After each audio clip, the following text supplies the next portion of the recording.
The contract was already signed when I saw the headline on the flyer. Celebrating love, anniversary and wedding celebration. Anniversary, not mine, hers. They had taken my wedding, my one day, and fused it with my sister's 10-year marriage. Worse, they had made me pay the bill for both. That was the moment I stopped being their child and started being their executioner. It hadn't always been this way. For years, I bent to keep the family together. I was the quiet one, the fixer, the obedient child who never complained. She, my sister, was the jewel, the golden one. Every birthday, every achievement celebrated in gold letters.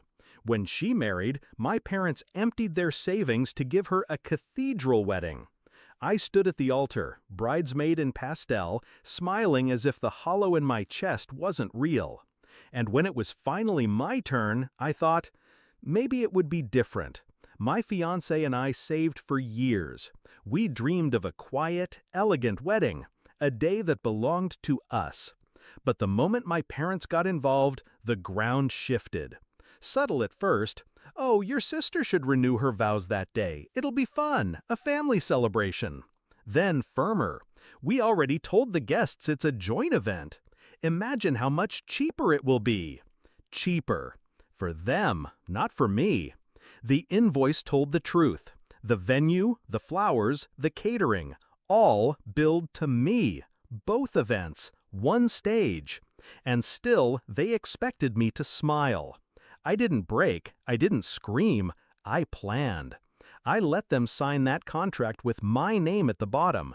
I nodded when they talked about speeches, photo slideshows, the joint cake. And while they built their stage, I built my escape. I found another venue, smaller, quieter, hidden away on the outskirts of town. A garden draped in white lights where the air smelled like jasmine and not control. I booked it, paid in full, swore the staff to secrecy. Invites went out quietly, hand-delivered. Only those who mattered, our closest friends, his family, the ones who saw me as more than a shadow. The ceremony was set for noon, hours before my parents' spectacle. That day, I walked down an aisle lined with roses, not expectations. My fiancé's eyes brimmed with tears, and for once, the world felt honest. We spoke our vows in sunlight, kissed under the weight of our own promises. And when applause broke out, it was for us. Only us. No sister, no parents, no theft. My wedding was mine. By evening, I slipped back into their theater. The ballroom glittered with chandeliers, but the air was thick with entitlement. My parents smiled wide, waiting for me to take my place on stage, to stand beside my sister as if her anniversary mattered as much as my vows.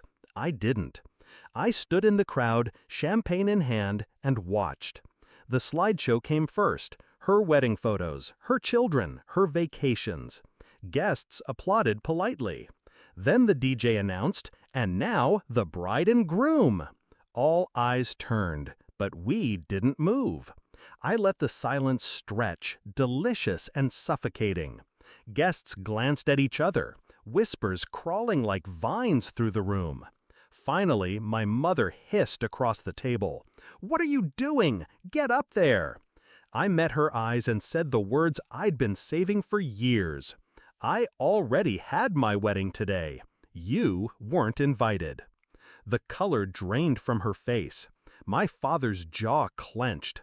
My sister's smile faltered, confusion curdling into rage.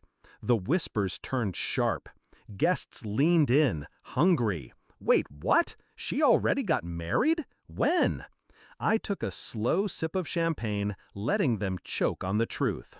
This isn't my wedding. This is her anniversary party. I'm just a guest. The collapse was instant. Their plan unraveled in front of 100 witnesses. Every smug assumption, every theft of my day exposed for what it was: manipulation. My sister stormed off. My mother begged for explanations. My father's silence was heavier than stone. I left them there, in their empty stage, their hollow celebration. Now, when I look at my wedding photos, I see joy, real joy. Not something staged, not something stolen. Just us, untouched by their control. They don't speak of that night anymore. The silence is their punishment. The memory is mine. Do I regret it? No. I regret the years I let them script my life. I regret the silence I kept. I regret the child who thought obedience would one day be rewarded. But that night, that was my freedom. Because I married the man I love and left them to marry their shame.